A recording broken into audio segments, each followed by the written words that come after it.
Britain जो है वो तुर्की का साथ देगा। अच्छा, ये लोग तुर्की का साथ देने के लिए क्यों बोल रहे थे? इसके पीछे रीजन ये है कि तुर्की का जो राजा है उसको क्या बोलते हैं? खलीफा, है ना? खलीफा बोलते हैं। और ये इस्लाम धर्म के धार्मिक गुरु है।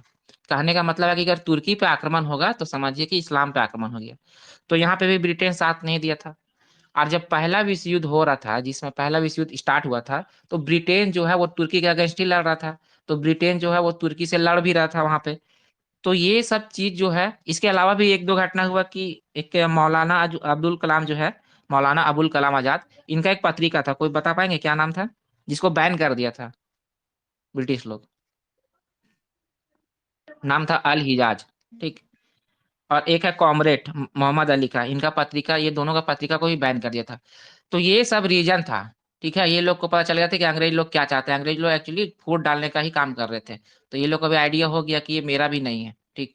तो ये रीजन था कि मुस्लिम लीग जो है वो मिलना चाहेगी कांग्रेस में।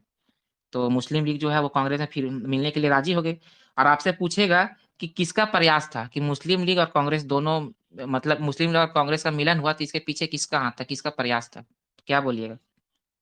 दो नाम है।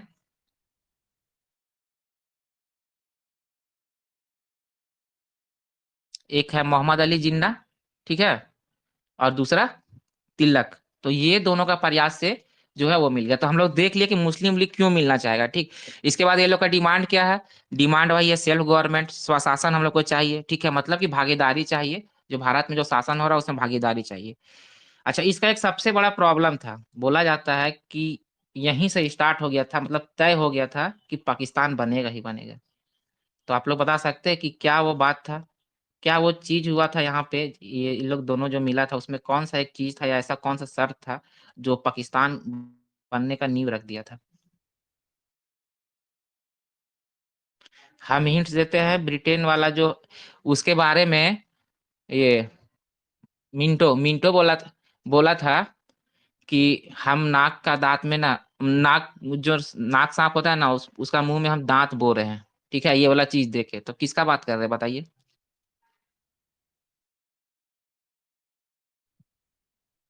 नहीं इतना पता। ज्यादा हिंट्स दे दिए हैं। हाँ, मार्ले मिंटो तो मार्ले मिंटो रिफॉर्म्स 1909। क्या मिला था ये लोग को, मुस्लिम लोग को? पृथक निर्वाचन प्रणाली वाला। हाँ, निर्वाचन प्रणाली। ये मिले तो इन लोग को मिलने से पहले एक शर्त रखा गया था। शर्त ये था कि, मतलब पृथक निर्वाचन प्रणाली तो वो दे दिए थे ब्रिटिश वाले, लेकिन इसको कांग्रेस वाला नहीं मानते थे। ठीक है, तो ये शर्त रखा कि हम लोग को पृथक निर्वाचन वाला आपको मानना पड़ेगा। ठीक है, मतलब पृथक निर्वाचन मतलब क्या होता है? यही कि अगर उस क्षेत्र से अगर कोई मुस्लिम अगर खड़ा है तो वहां पे सिर्फ मुस्लिम ही उसको वोट देंगे। हाँ, मुस्लिम बोलेगा, मुस्लिम में खड़ा होगा, खड़ा भी करेंगे तो देखिए मुस्लिम तो इधर भी है आपका, क्या हम्म। बोलते हैं, कांग्रेस में भी, लेकिन उसी का खड़ा होगा और वोट देगा मुस्लिम। ठीक है, तो इस तरह का बात हुआ था, तो ये मानने के लिए रेडी हो गया। तो यही सबसे यही बोला जाता है कि ये जो है पाकिस्तान बनने का एक नींव रखा गया यहीं पे। ये शर्त जो कांग्रेस मान लिया, तो यहीं से एक नींव रखा गया। फिर भी मतलब ये लोग चाह रहे थे कि नहीं, हम लोग एक साथ मिल के और काम करें। तो इस तरह से कर लिया। पहला और लास्ट बार जो है ये लोग दोनों का मिलन होगा, इसके बाद फिर कभी नहीं होगा। तो तो ब्रिटिश वाला लोग जो है ये सब चीज को देख ही रहे थे, उधर युद्ध भी लड़ रहे थे, तो सोचे कि इतना हो हंगामा हो रहा है तो हम कुछ ऐसा करते हैं कि जो इस सब चीज को शांत कर दे। उधर हम लोग देखे आतंकवादी वाला लोग भी जो थे वो लोग भी हमला किए ही थे उतना सारा। तो ये एक लाते हैं मॉन्टेग्यू घोषणा। तो आप लोग बताइए मॉन्टेग्यू घोषणा कब आया था?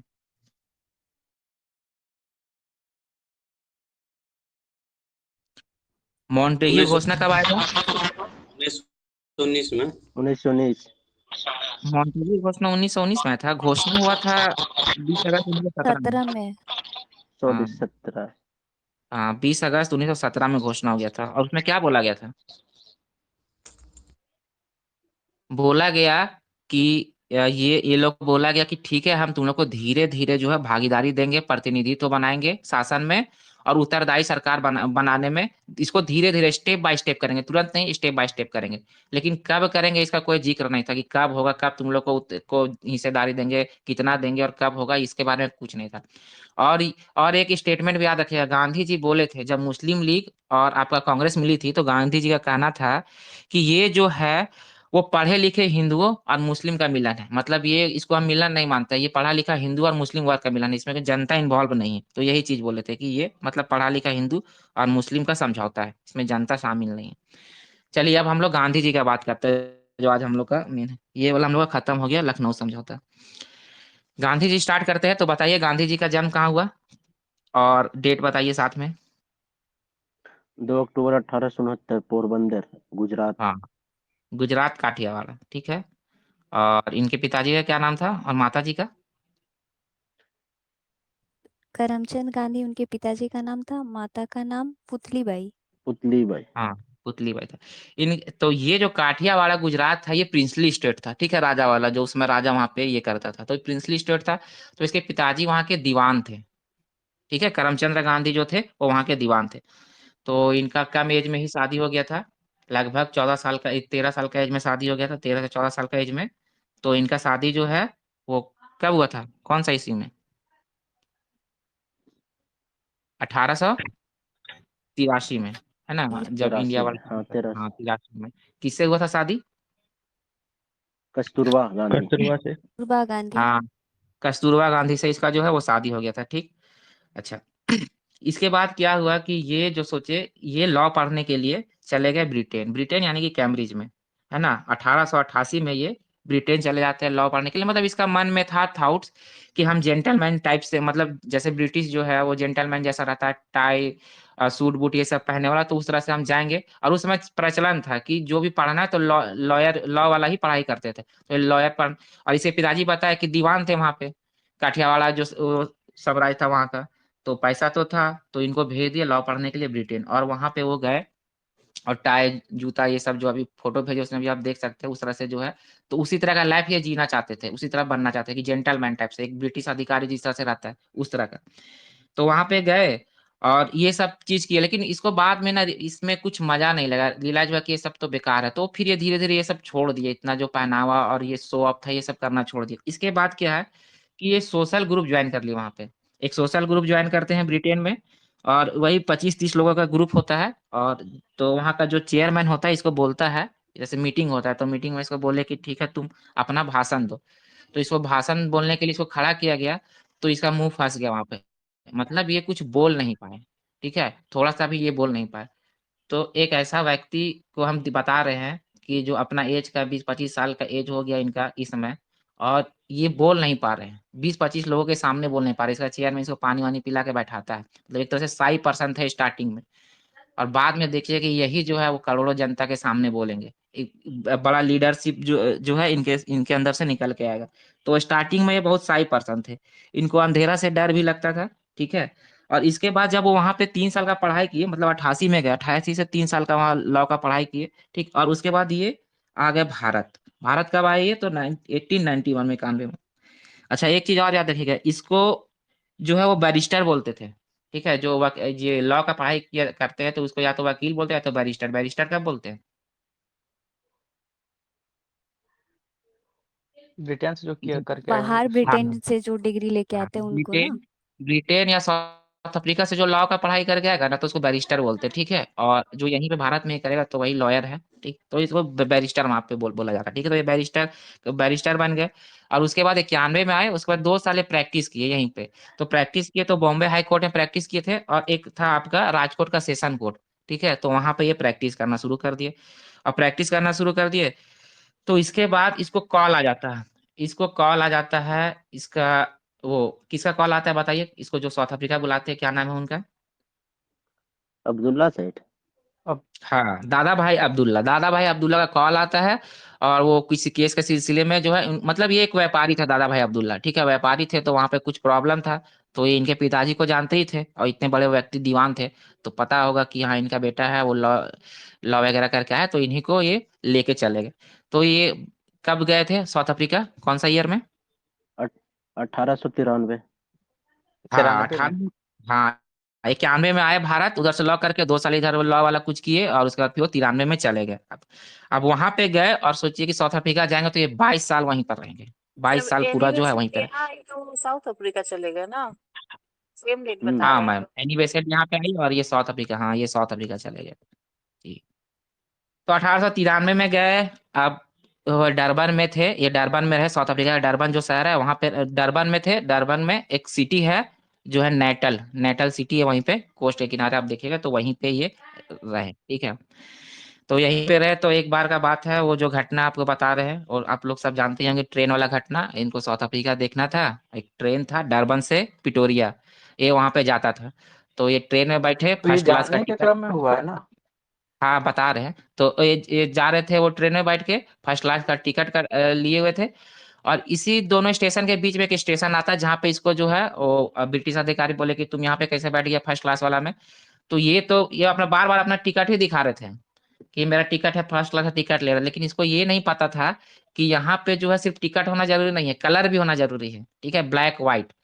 एक्चुअली में जैसे साउथ अफ्रीका में भी ब्रिटेन ही शासन कर रही थी, लेकिन भारत में भी यहाँ ब्रिटेन ही ये कर रही है, शासन कर रही है। लेकिन भारत में जो स्थिति है उससे कहीं ज्यादा दयनीय और बहुत खराब स्थिति था साउथ अफ्रीका में। मतलब वहाँ भारत में तो उतना नहीं था रंग भेद वाला नीति, रेशनिज्म, लेकिन वहां पे बहुत ज्यादा था साउथ अफ्रीका में, ब्लैक व्हाइट वाला, ठीक है। तो इसको उतना पता नहीं था, वो भारत में तो ये चल जाता था ऐसा, लेकिन वहां पे वो सोचे कि हम कर लेंगे।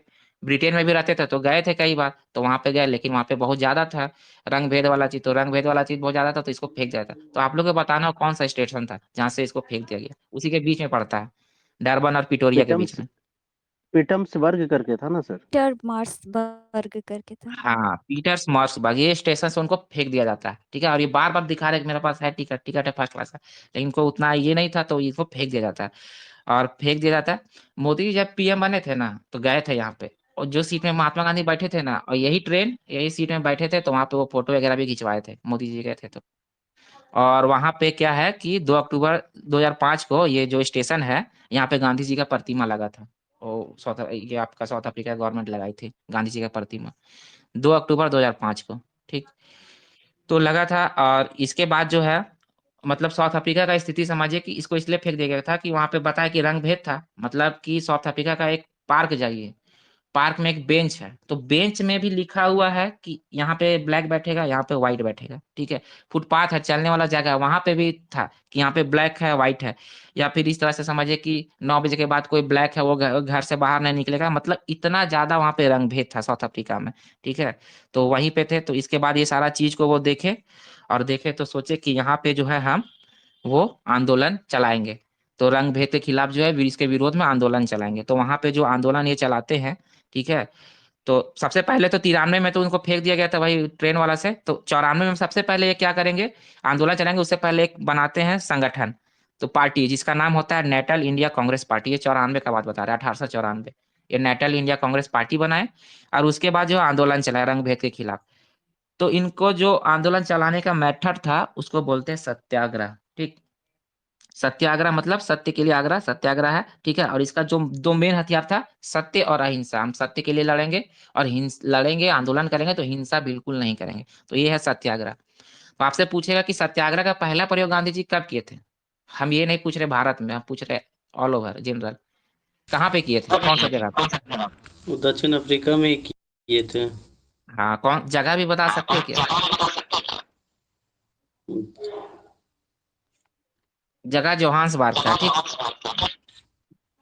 अच्छा, माइक इको हो रहा है आवाज, थोड़ा माइक ऑफ कर लिया। हाँ, तो जोहान्सबर्ग में जो है यहीं पे ये किए थे। तो साउथ अफ्रीका में ये किए थे सबसे पहले, है ना। ये सत्याग्रह का प्रयोग जो है गांधी जी साउथ अफ्रीका में किए। और 1903 में फिर अपना एक अखबार निकाले थे वहां पे, पत्रिका, क्या नाम था उसका। नवजीवन था क्या? Indian opinion. नवजीवन तो उसका है, लेकिन यहाँ पे जो 1903 का जो हम बात कर रहे हैं वहां पे वो इंडियन ओपिनियन था, पत्रिका का नाम था इंडियन ओपिनियन, ठीक। तो ये था, और इंडियन ओपिनियन था इनका, पत्रिका का नाम था। और इसके बाद गांधी जी को जो है वो फिर गोखले जी का आगरा से, यहाँ पे बहुत सारा चीज की अभी आपको आगे बताएंगे। गांधी जी को वापस फिर चले आते भारत। तो भारत जब ये आते हैं तो लगभग इनका एज 45 साल से प्लस हो जाता है।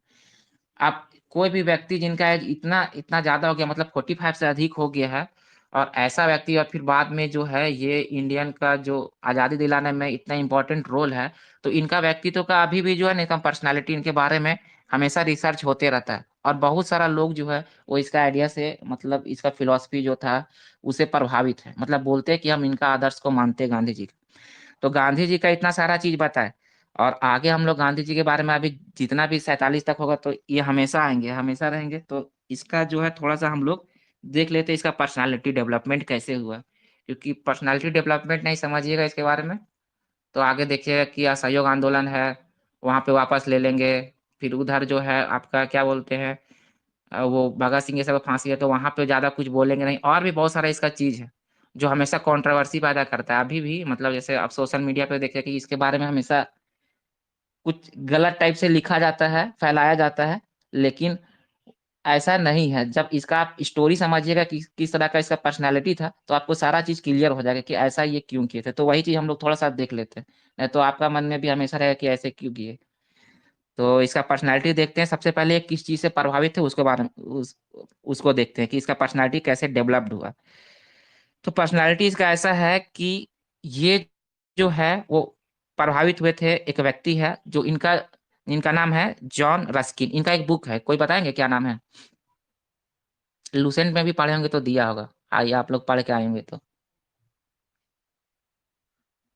अनटू दिस लास्ट ये बुक है, ठीक है। तो इनका फिलॉसफी से ये प्रभावित थे जॉन रस्किन का। तो इनका पर्सनैलिटी के बारे में हम लोग देख रहे हैं अभी कि गांधी जी कैसे गांधी बने, इनका क्या क्या चीज इनके अंदर कैसे कैसे इनका चरित्र जो है वो डेवलप्ड हुआ। तो ये जो ये इनका जो नाम बताया जॉन रस्किन, तो इनसे ये सिंप्लिसिटी लिए, सिंपल लाइफ मतलब सादा जीवन व्यतीत करना, यहाँ से इनके अंदर आया। इनका फिलॉसफी से प्रभावित होकर सादा जीवन व्यतीत करना, ठीक है। और एक था, एक आपका नाम है लियो टॉल्स्टॉय, ठीक है। इनका एक बुक है, बुक का नाम है the kingdom of God with in you, ठीक है। हिंदी में बोलेंगे बैकुंठ तेरे हृदय में। ये भी बुक का नाम दिया होगा आपका बुक ये लूसेंट वगैरह में। तो ये जो बुक है इनसे भी ये बहुत प्रभावित हुए थे। साथ में एक है मिली पॉलक। तो मिली पॉलक थी, तो मिली पॉलक से भी प्रभावित हुई थी। ये जो है वो फेमिनिज्म पे लिखती थी, मतलब महिला वालों के बारे में कि उनको समानता मिले। तो इनसे इसको ये सीखी कि महिलाओं जो होती है उनमें जो है आपका कष्ट दर्द ये सब बर्दाश्त करने का पावर ज्यादा है। तो ये वहीं से वो चीज सीखे कि हमको जो है लाइफ में कष्ट होगा और पीड़ा होगा तो उसे पीछे नहीं हटना है। तो ये सब चीज सीखे। फिर सिविल डिसोबिडियंस है, यानी कि नागरिक नागरिक समज्ञा, तो ये सीखे आपका हेनरी डेविड से। तो ये सब जो लोग थे, जो फिलोसफर थे, उनका उनसे ये सब चीज लिए, सिंपल लिविंग लिए, फिर है वो कष्ट ये सब सहने वाला लिए। और आपका सिविल डिसोबिडियंस मतलब कि अगर कोई गलत कर रहा है, ठीक है, तो हम विरोध करेंगे। यानी कि जनता सिविल डिसोबिडियंस मतलब होता है कि अगर कुछ भी गलत हो रहा है तो उसका विरोध करना है, ऐसा नहीं कि एकदम शांत रहना। तो ये सब कैरेक्टर इनमें है। अच्छा, इनका ये जो है ये कहाँ से है? तो ये है आपका गुजरात से। तो आप बता सकते हैं कि जब बौद्ध धर्म और जैन धर्म था तो गुजरात में कौन सा धर्म ज्यादा, या फिर जैन धर्म बोले तो जैन धर्म सबसे ज्यादा कहाँ पे हुआ था प्रसार उसका? गुजरात में। हाँ, गुजरात में हुआ था। और आप लोग को तो रीजन पता ही है कि गुजरात में क्यों हुआ था जैन धर्म का प्रचार, ज्यादा ज्यादा लोग वहां पे क्यों अपनाए थे, क्यों अपनाए थे, कोई बताएंगे? जैन धर्म तो बिहार से वहां पे हुआ, लेकिन बिहार से ज्यादा तो गुजरात में था अभी भी। तो जैन धर्म गुजरात बिहार में में ज्यादा। लोग थे और गुजरात में लोग अधिकतर व्यापारी थे। हाँ जैन सर। धर्म का जो रूल रेगुलेशन है वो बहुत हार्ड है, जो किसानों के लिए सही नहीं है, क्योंकि हल चलाएगा तब कीड़ा मरेगा ही। इसलिए व्यापारी हाँ लोग उसको ज्यादा एक्सेप्ट किया इसलिए। जी, बिल्कुल करेक्ट। हाँ, तो यही रीजन है। तो गुजरात में था जैन धर्म। तो जैन धर्म का आइडियोलॉजी से ये पूरी तरह से प्रभावित होंगे गांधी जी, ठीक है। जैन धर्म का जो मेन 5 पॉइंट है वो इनके अंदर आपको देखने को मिलेगा। 5 पॉइंट क्या था जैन धर्म का? जो 5 सिद्धांत, पहले तो 4 था और एक पांचवा ऐड किए थे महावीर जी। वो पांचों सिद्धांत आप लोग बताइए क्या था जैन धर्म का? सबसे पहले सत्य बोलना है। दूसरा, सत्य बोलना है। सत्य। हाँ हाँ, उसी वही सब सर। सत्य बोलना है, अहिंसा नहीं करना है, ये ब्रह्मचर्य का पालन करना, आस्ते यानी कि चोरी नहीं करना है, आपका अपरिग्रह यानी कि संपत्ति को नहीं रखना। ये 5 पॉइंट है गांधी जी का कैरेक्टर को बनाता है। यानी कि आप देखिएगा कि पूरा जो जैन धर्म का जो जो फिलॉसफी है, जो आइडियोलॉजी है, उसी को गांधी जी अपने अंदर लिए थे। अब बचपन वाला स्टोरी आप सुने होंगे कि गांधी जी जो है वो बगल वाला स्कूल वाला टीचर से बोला कि देखो इस किताब से, तो वो नहीं देखे थे, मतलब लिखने के लिए बोला था, चीटिंग करो तो नहीं किए थे। वो फेमस स्टोरी है। तो वो है चोरी नहीं करना है, ठीक। तो ये जो है किसका? सत्य। सबसे पहला इस आइडियोलॉजी है कि सत्य, सत्य का है तो हमेशा सच बोलना है। दूसरा अहिंसा, तो अहिंसा नहीं करना है, अहिंसा ना करना है ना उसके बारे में सोचना भी है, ठीक है। ये इनका कैरेक्टर में था कि अहिंसा नाम करेंगे ना, उसके बारे में सोचेंगे भी नहीं, ठीक है। ये दूसरा कैरेक्टर है। और तीसरा है आस्ते। आस्ते मतलब चोरी नहीं करना है। तो ये हिसाब किताब के भी बहुत पक्के थे, लीडर थे, तो मतलब थोड़ा सा भी इधर उधर अकाउंटिंग का बहुत पक्का था, इधर उधर भी नहीं होगा, चोरी वगैरह ये सब काम नहीं करना है, ठीक है। अपरिग्रह। अपरिग्रह मतलब है कि कोई भी चीज को, आपस संपत्ति को इकट्ठा नहीं करना। तो इनके पास सामान वगैरह सब लिमिटेड था, कपड़ा वगैरह सब लिमिटेड ही रखते थे, जितना जरूरी है उतना ही करते थे। तो ये सारा कैरेक्टर है जो गांधी जी का, ये यहाँ से आपको मिला है जैन धर्म वाला से। तो ये सारा कैरेक्टर इनमें आया। अच्छा, इनका एक अलग, इनका अपना अलग फिलॉसफी भी था, ठीक है। एक तरह से ये दार्शनिक भी है, फिलॉसफी है। जैसे फिलॉसफी इनका है कि इनको जैसे बोला जाएगा, पूछा, इनका कहना है कि जो भी लोग इस धरती पे है, जितना भी लोग इस धरती पे है, तो ये जो अर्थ है, धरती है, नेचर है, वो सबके लिए, सबका जीने के लिए उत्पन्न कर दी है। मतलब कि रिसोर्स जो है, साधन है, वो उत्पन्न करके रखी है। तो फिर कोई पूछेगा इनसे कि लोग भूखे क्यों मर रहे हैं, तो इनका फिलॉसफी ये बोलेंगे कि लोग भूखे इसलिए मर रहे हैं कि कुछ लोग ज्यादा खा ले रहे हैं। तो कुछ लोग ज्यादा खा ले रहे हैं, इसलिए लोग भूखे मर रहे हैं।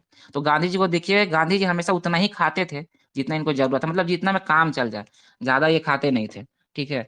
तो ये भी इनका फिलॉसफी था, मतलब इनका कहना था कि नेचर में सब कुछ उपलब्ध है, ठीक है। और कुछ लोग अगर भूखे मर रहे हैं तो उसका रीजन यही है कि कुछ लोग ज्यादा खाते हैं। तो जैन धर्म में भी ये है कि उतना ही खाइए जितना जरूरत है। तो ये इससे प्रभावित है।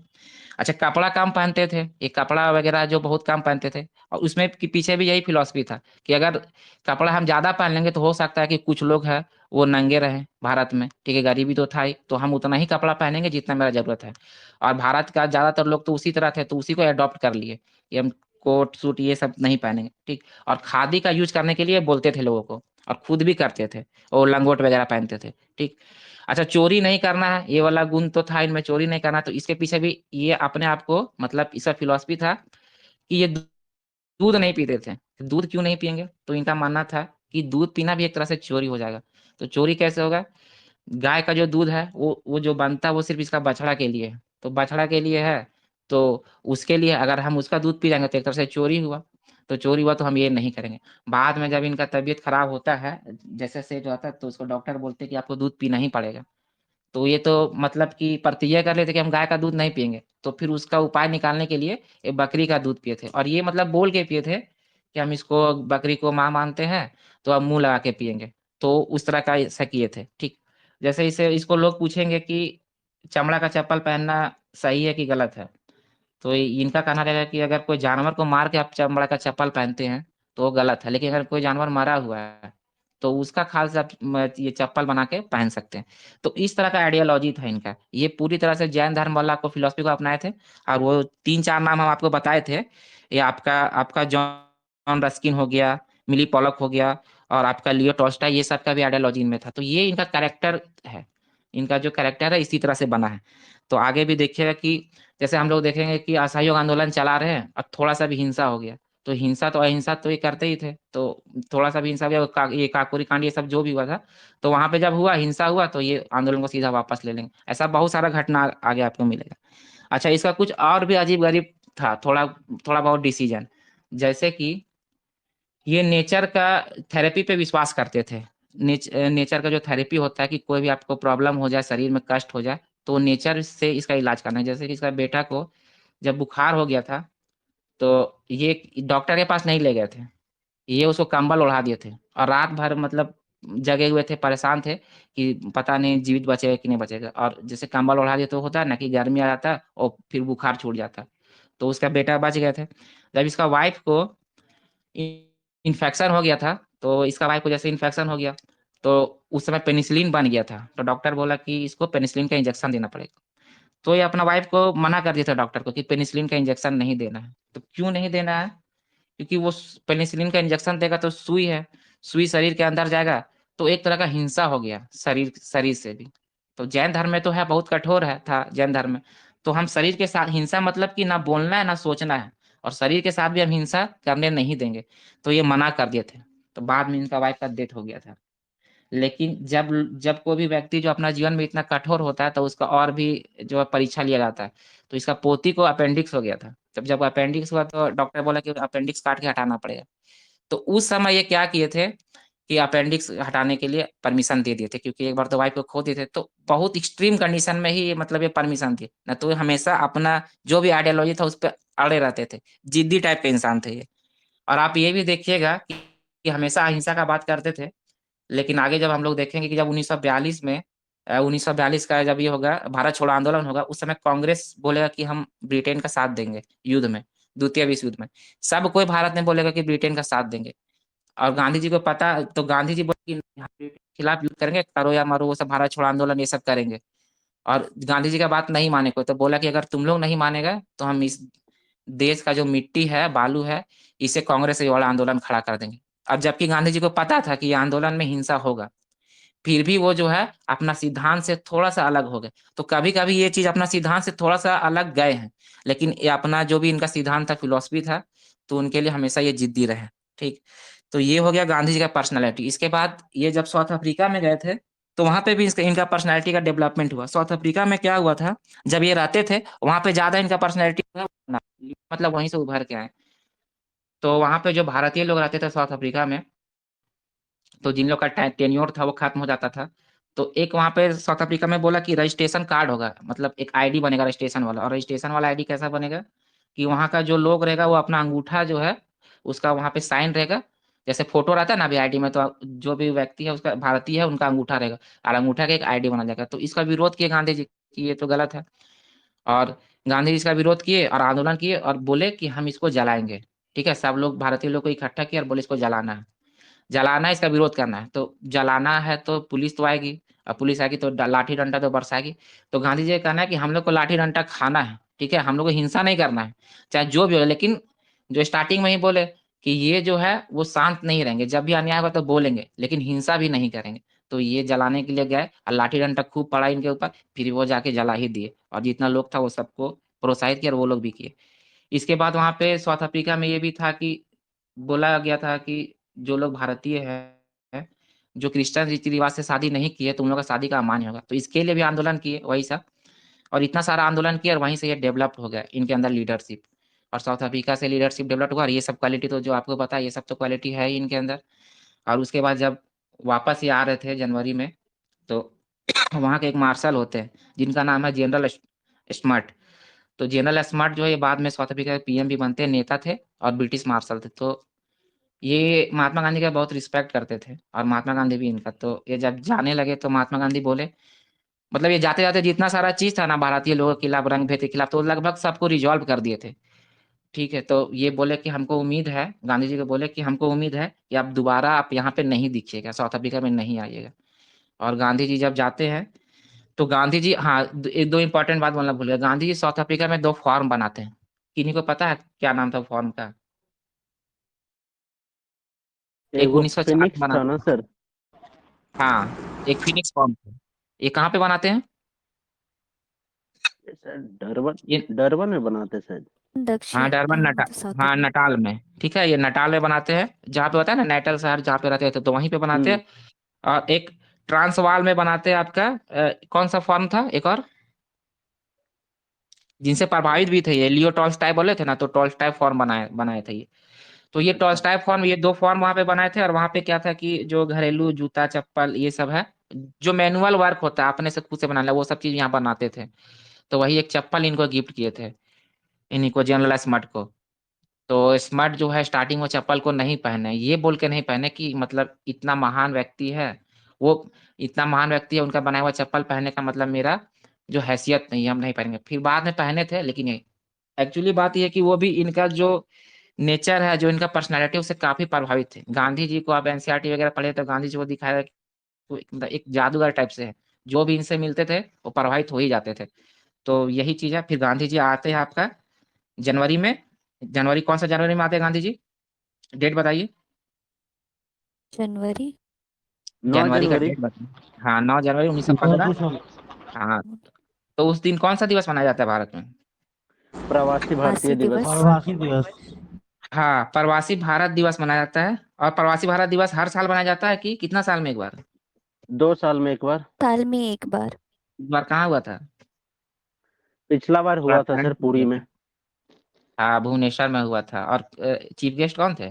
सारे ट्रिनाड एंड टोबैगो के थे ना वो, क्रिस्टालू कंगालू ऐसे ही नाम था, तो वही थे। हाँ। ठीक। हाँ, तो ये किनके आगरा पे आते हैं भारत? गोखले। हाँ, गोखले, गोपाल कृष्ण गोखले के आगरा पे आते हैं। और वो गोखले जो है इनके राजनीतिक गुरु भी है। अच्छा, इनके आध्यात्मिक गुरु हम्म। कौन थे, कोई बता सकते हैं? टॉल्स्टॉय ना। टॉल्स्टॉय, वो सबसे तो प्रभावित थे। आध्यात्मिक गुरु बोले ना। रामचंद्र भाई, लुसेंट पे यही नाम दिया हुआ, रामचंद्र भाई। ठीक है, आध्यात्मिक गुरु यही थे। और इसके राजनीतिक गुरु जो है वो आपके हैं जीवी गोखले। ठीक। अच्छा, इनका जो भी स्केच राइट। कैरेक्टर है वो हमेशा हमेशा माइंड में रखिएगा, तब आगे इनका जो भी ये डिसीजन लेंगे उसको समझने में आपको आसानी मिलेगा कि ऐसा क्यों किए, क्या क्या चीज इनके अंदर था डेवलप, कैसे डेवलप हुआ, और क्या क्या चीज इनका मतलब क्या क्या फिलॉसफी था। और आपको आगे जितना सारा चीज है उसमें दिखेगा। ठीक है, तो ये भारत आ गए, और भारत आ गया उसके बाद फिर ये इनको एनी बेसेंट बोली कि होम रूल लीग में शामिल होइए। तो ये होम रूल लीग में शामिल नहीं हुए, क्योंकि इनका कहना था कि अभी ब्रिटेन युद्ध लड़ रहा है और हम ब्रिटेन को जो है वो सपोर्ट नहीं करेंगे। इसको क्या बोल, ब्रिटेन कौन सा उपाधि दिया था इसको प्रथम विश्व युद्ध में, और क्या बोला जाता था इसको, गांधी जी को? केसर केसर हाँ, है इनका। केस- तीसरे युद्ध। और क्या बोला जाता था इसको, भर्ती करने वाला सार्जेंट। सार्जेंट। भर्ती करने वाला सार्जेंट। ठीक है, तो ये ब्रिटेन को मतलब ये सपोर्ट में थे, ठीक है, कि ब्रिटेन का सपोर्ट करेंगे, तो वो होम रूल लीग वगैरह में ये शामिल नहीं हुए। गोपाल कृष्ण गोखले बोले कि अभी तुरंत राजनीति में शामिल मत होना, ठीक है, और एक साल भारत तो तक। पहले देख, हाँ, 1 साल तक भारत को देखो, घूमो। तो फिर ये भारत को देखे, पिक्चर, भारत का पिक्चर देखे। फिर टाइम आ जाएगा आपका 1916 में लखनऊ समझौता। तो अभी तो बताए लखनऊ समझौता के बारे में क्या बोले थे ये गांधी जी? पढ़ा लिखा हिंदू और मुस्लिम का क्या बोलते हैं, मिलन। समझौता हुआ, हाँ, पढ़ा लिखा हिंदू और मुस्लिम को समझौता है, जनता तो इसमें इन्वॉल्व नहीं है। ठीक है, 16 में ये गांधी जी जो है वो कांग्रेस का अधिवेशन में शामिल हुए थे, और वहां पे यही बोले थे लखनऊ समझौता में, लखनऊ में। ठीक है, और उसके बाद यहीं पे जब 1916 है, जब ये कांग्रेस का अधिवेशन हो रहा, तो यहाँ पे इनको एक व्यक्ति मिले जो इनको बिहार ले जाएंगे। क्या नाम है उनका? रामचंद्र शुक्ल। रामचंद्र शुक्ल। हाँ, रामचंद्र शुक्ल। तो अब हम लोग सीधा पहुंच जाते हैं 1917 में आते हैं। टाइम है अभी, हाँ, इसको कर लेते हैं। 1917 में आते हैं, और 1917 में गांधी जी के बारे में पढ़ते हैं। इनका पहला जो है वो चंपारण आंदोलन। ठीक है, तो चंपारण आंदोलन के बारे में आता है। तो रामचंद्र शुक्ल इनको मिलते हैं और बताते हैं कि बिहार में जो है वो नील किसान है, उनका क्या स्थिति है, और इसको चंपारण ले जाते हैं। ठीक, चंपारण ले जाते हैं। तो आप लोग बताइए, कोई क्या था, क्या स्थिति था, किसान का क्यों ले गए, वो सिस्टम बताइए क्या था थोड़ा।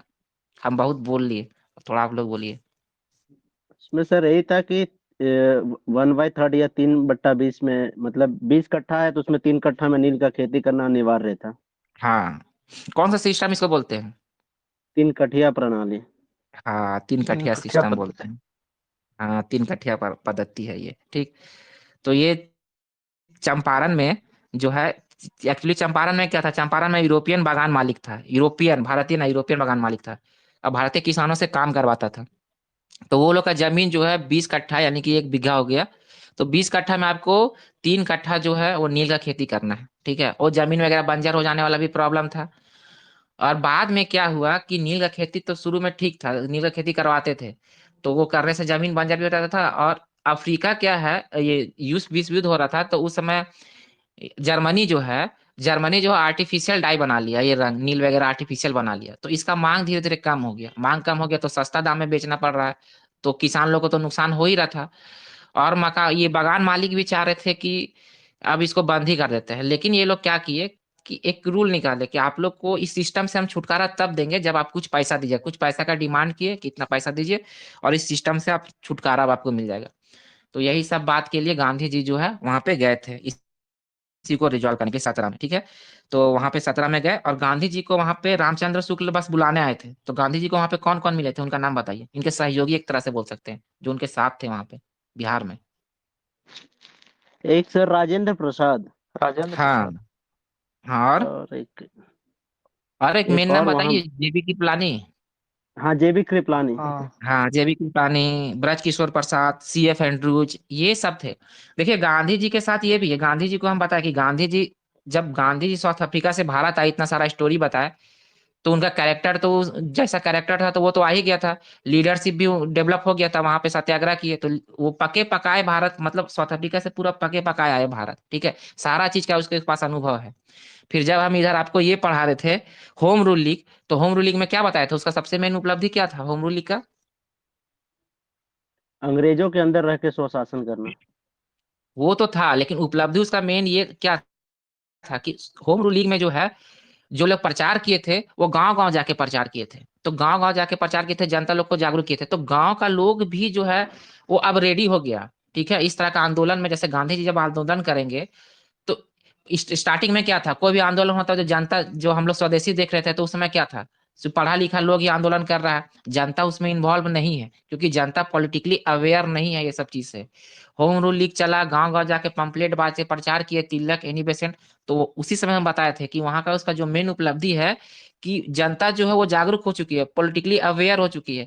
अब कोई भी आंदोलन होगा तो कैसे करना है, क्या करना है, उस चीज को जो है वो समझेंगे और वो इसमें बढ़िया से शामिल हो पाएंगे। तो गांधी जी को मंच भी मिल गया, और वहां पे जो पहले से वो सीख के आए थे, तो वही चीज है कि गांधी जी यहाँ पे आएंगे, जब जनता का सपोर्ट मांगे तो जनता जो है बहुत हद तक समझ चुकी है कि कैसे क्या करना है। तो तो ये जनता का सपोर्ट था, तो गांधी जी यहाँ पे गए। और ये लोग जो व्यक्ति है, इसको हमेशा क्रीम क्रीम व्यक्ति मतलब बहुत बढ़िया बढ़िया, जैसे राजेंद्र प्रसाद है, जेपी कृपलानी है, सब बढ़िया बढ़िया व्यक्ति हमेशा इससे पीछे रहेंगे इसका सपोर्ट में। इसलिए इनका जितना सारा चीज है ना, वो वन वे में होते जाएगा, सब सफल होते जाएगा। तो ये वहां पे गए, तो वहां पे गए तो जो अंग्रेज अधिकारी है, ठीक है, तब तक मतलब इस साउथ अफ्रीका में जितना ये काम किए, तो भारत में इनका काफी नाम हो चुका था। ऐसा नहीं था कि भारतीयों के लिए नए नए थे, भारतीयों को पता था कि कोई है गांधी जी जो साउथ अफ्रीका में इतना सारा काम करके आए हैं। इनका जो जादू है, मतलब एक जादूगर टाइप से लोग समझते थे कि इतना बहुत बड़ा हस्ती है, बहुत बड़ा पर्सनालिटी है। तो यहाँ पे आए, तो अंग्रेज वाला लोग जानते थे इसके बारे में, तो बोले कि तुम यहाँ से चले जाओ, ठीक है, तो ये तो गए नहीं, और गए नहीं, तो फिर तो फिर इसका विरोध करने लगे, तो फिर एक कमेटी बना, गांधी जी को भी उस कमेटी में शामिल किया गया।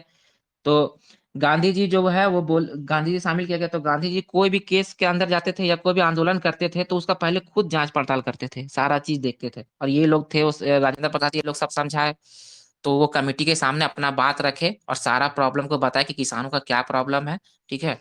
तो फिर वो कमेटी उनका बात को मानी, और बाद में क्या हुआ कि किसानों को, मतलब किसानों से पैसा नहीं ली, ठीक है, और इस चीज से ये जो टिनकटिया सिस्टम है उसे मुक्त कर दी, और जो किसान से पैसा लिया था, जो जो लोग पैसा दे चुका था इसे मुक्त होने के लिए, वो लोग का पूरा पैसा तो नहीं, लेकिन 25% पैसा है जो वापस लौटा दिया गया।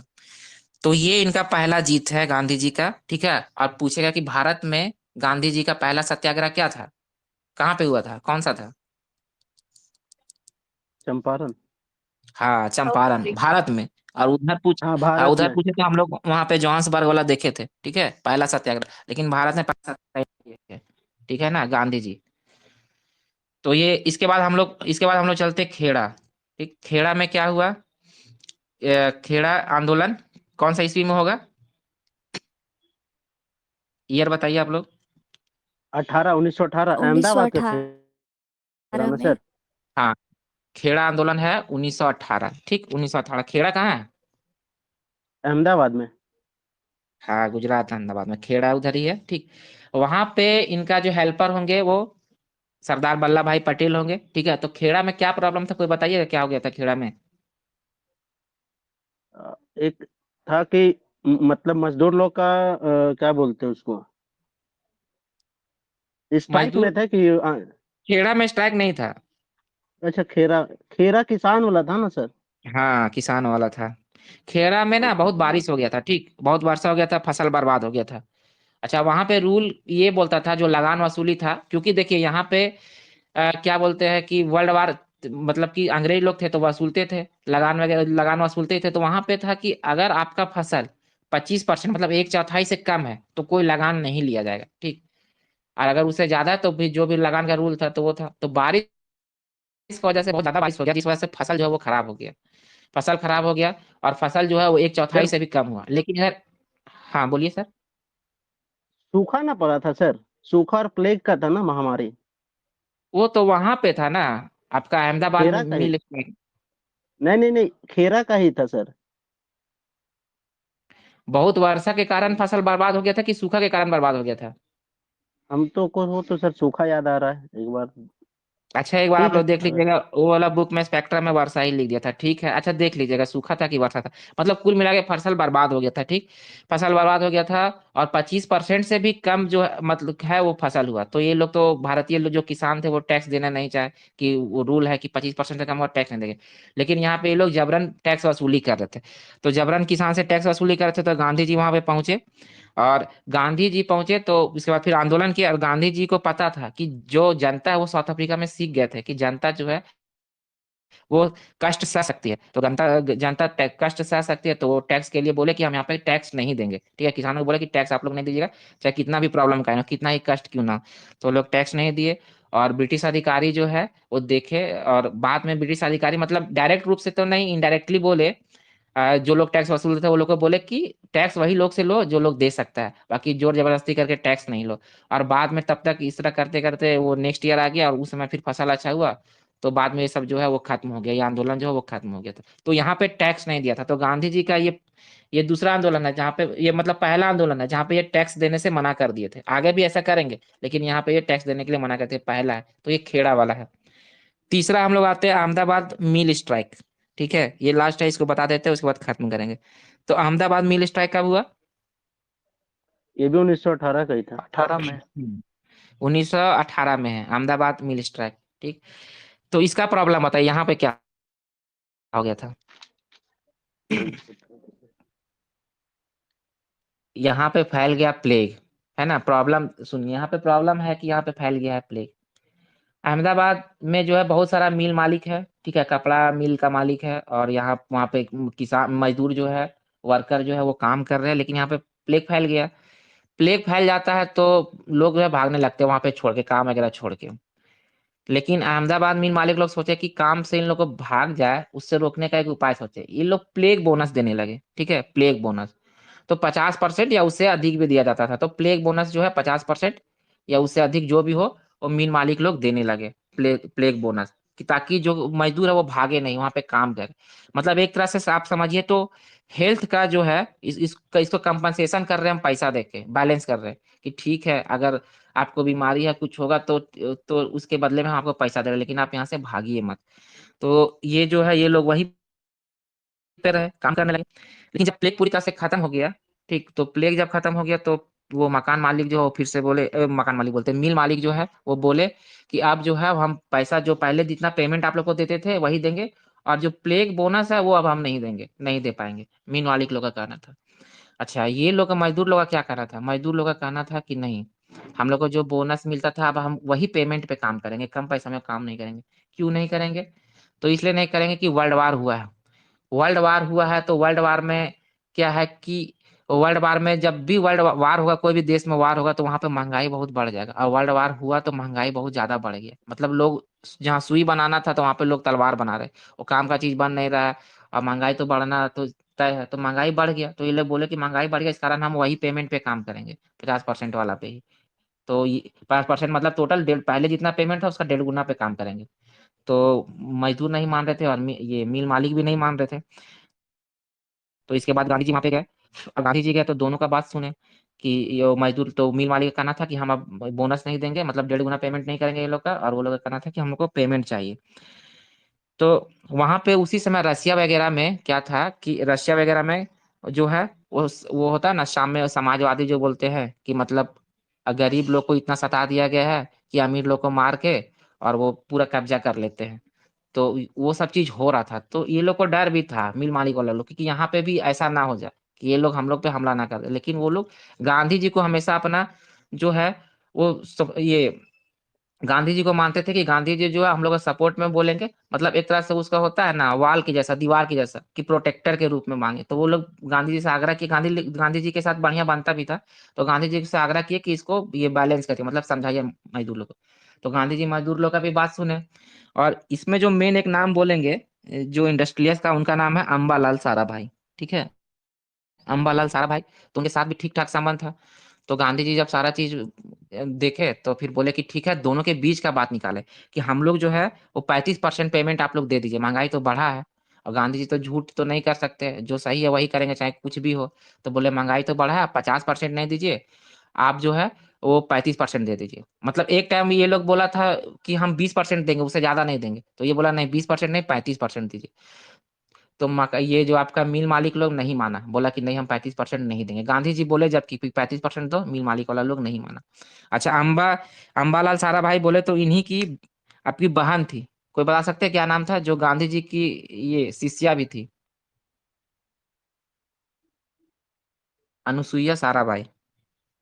ठीक, तो अनुसुईया साराभाई जो थी वो अंबालाल साराभाई का बहन भी थी और शिष्या भी थी। ये भी गांधी जी का सपोर्ट में ही थी, सपोर्ट में ही उतर गए। तो मिल मालिक वाला लोग क्या किया कि वो लोग बोला कि ऐसे नहीं मानेगा मजदूर लोग, ठीक है, और गांधी जी का बात भी हम लोग नहीं मानेंगे, हड़ताल लगा देते हैं। तो जितना भी मिल था सब में स्ट्राइक करवा दिया, ताला लगा दिया। तो मालिक लोग के पास बहुत पैसा रहता है, 1-2 साल नहीं भी आया पैसा तो वो लोग आराम से खा लेगा, लेकिन मजदूर लोग के पास तो पैसा है नहीं, वर्कर लोग के पास। तो वर्कर लोग के पास पैसा है नहीं, तो फिर ये तो भूखे मरने का स्थिति हो जाएगा, खाने पीने का प्रॉब्लम हो जाएगा। तो तो मजदूर लोग है वो परेशान हो गए। ठीक है, परेशान हो गए तो लास्ट में मजदूर लोग सोचने लगे कि ठीक है 20% दे रहा है, हम लोग उसी पे मानते हैं और उसी पे काम करने के लिए रेडी होते हैं। तो गांधी जी इस चीज को समझ गए कि ये मिल मालिक वाला लोग क्या किए। तो गांधी जी देखे कि जो मजदूर लोग हैं जो आंदोलन कर रहे थे, अब वो परेशान हो रहे हैं और 20% में ही मानने के लिए रेडी, जो कि सही नहीं था क्योंकि महंगाई बढ़ गया था।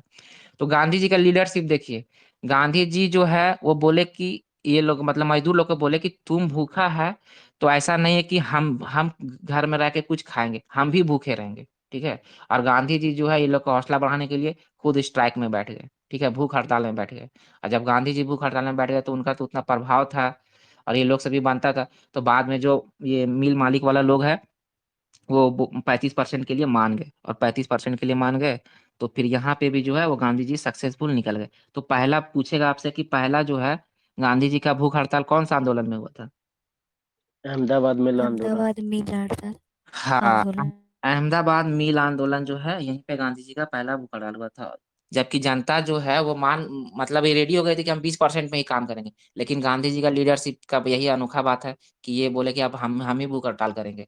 तो जनता भी फिर प्रोत्साहित हुई और वो लोग भी शामिल हुए और फिर बाद में जो है ये लोग मान गए। तो ये स्टार्टिंग का गांधी जी का 3 मेन जो है वो यही था, चंपारण सत्याग्रह, आपका खेड़ा गुजरात वाला, और ये आपका तीसरा अहमदाबाद मिल स्ट्राइक। तो ये तीनों है। यहाँ पे हम लोग का जो है आज का कंप्लीट हो जाता है। नेक्स्ट हम लोग करवाएंगे ये जालियांवाला बाग, और उसके बाद असहयोग आंदोलन, है ना, ये दोनों होगा।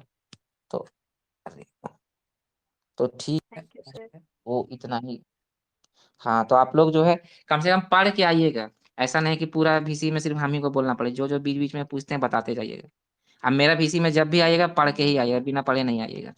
ठीक है, कुछ ना कुछ जो नेक्स्ट टॉपिक तो हम बता देते हैं तो उसको पढ़ के ही आइएगा, क्योंकि पूरा बोलने में बहुत एनर्जी चला जाता है मेरा। ठीक है, फिर ठीक है सर। यहीं पे रखते हैं और बाकी सर है